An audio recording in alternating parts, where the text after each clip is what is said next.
Good morning and welcome to my kitchen. It's all about cooking this week. I made some more lemon curd. I love that on my toast. And my husband likes it with his desserts. The main thing today is my beetroot relish. The jar's empty and we do so like it with our salads and things and on crackers with goat's cheese. It's nice. So beetroot chutney it is. What's the difference between a relish and a chutney? I must look that up.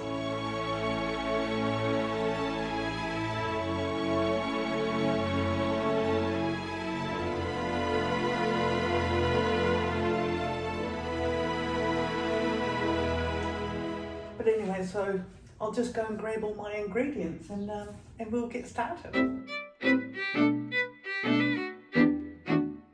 Well, as you can see, I've been hunting gathering and I've got the ingredients here.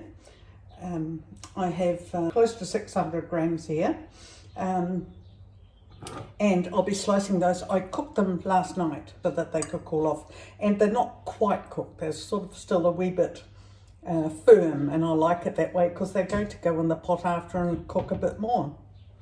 Now I've chosen red onions as opposed to the normal white onion or brown onion, whatever you want to call it.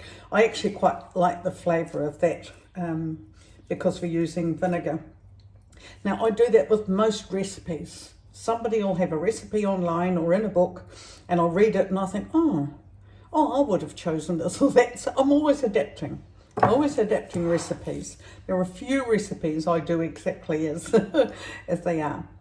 Now I've got my balsamic vinegar here. Now that should be enough, but if not, and if I find the taste a wee bit sharpish, I have this absolutely super delicious vinegar, and it's fig and date. Vijg and dadel, and I've only ever seen it in one shop, and it's in a small place called Zierikzee in the province of Zeeland. And every time we're there, I grab a bottle, sometimes two, and it's absolutely delicious. So I may add a bit of that for the flavour. Nutmeg, cumin, and cloves. So these will go in. Now I could use whole cloves and I could use seeds, cumin seeds, and grate the nutmeg, but I have chosen today to just do the powdery form. It's just simple, and I'm into simple today. Got my wee bit of butter, and that's what I'm going to be putting the sliced and diced onion in. So that's my first job, really. I've just got to peel, slice and dice the onion.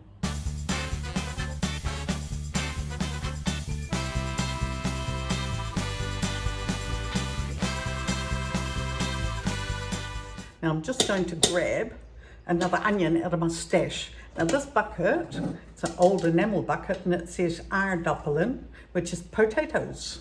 And aard is earth, and appelen, apples, so it's apples from the earth. Anyway, this is where I keep my onions and potatoes in, and I cover it because they need to be kept in the dark. And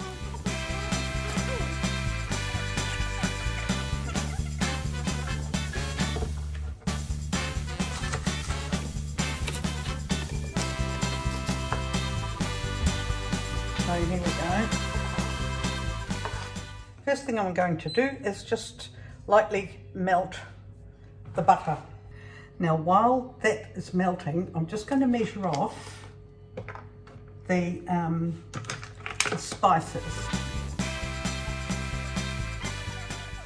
So there we go. Now it's slightly to turn, bubbling away, and here go my spices. Oh, yum. And here come the onions.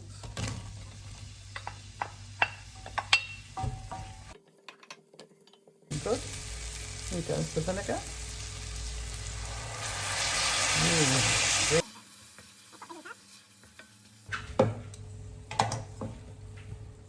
I've got my grater out. It's fabulous thing. It's got a rubber ring so it doesn't slip and slide. You can have it on any surface. It's one of my IKEA treasures.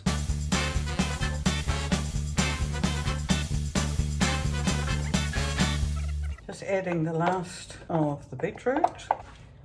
I'm all for washing up as you go. Oh, look at that. And now I'm going to add some sugar. I'm not going to add all of it. Now I've left some in here. It's about 3/4 of a cup, and because I haven't packed it down or anything, but I'll just wait and see, because some beetroots are sweeter than others. Look at that. I mean, you'd think it's ready, but it's not. I need to add a bit of moisture, which I will. Right. Now what I did, each time when I finished with the beetroot and with the grating and stuff, I rinse into this bowl so that I've got actually beetroot flavoured moisture to go in to the beetroot. There we go. Looking lovely. The sugar is melting too now. That'll give you some syrup as well. And now I'm just going to leave it on a low heat, put the lid on, and just let it gel for a while. Well, we're about 3/4 of an hour on, and it's just perfect. Very soft. There's still a little bit of a bite to the beetroot, which I like personally. I'm really glad I didn't add all the sugar, because these beetroot are obviously a lot sweeter than the first lot I had. And the other thing is that I am going to add another wee splash of the malt vinegar. There we go. Now I don't want to make it too tart. This will be just fine. Right, the proof's in the pudding. There we go. Perfect, or do I need to add some vinegar? No, it's good. It's good. It's perfect? Delicious, yes. Oh, Okay. cool. Okay. Thank you. Yep. My major tester. Right, well, you heard the man. He said it was perfect. Makes me happy. So I'm now going to blend it a bit, because I just want to have a bit of smooth and a bit of rough. So here I go. Just got to take care not to splash. There we go.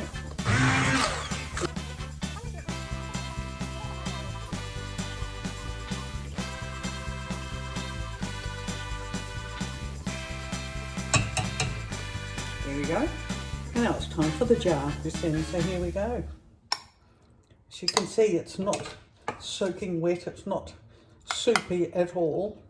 It's cooked down beautifully.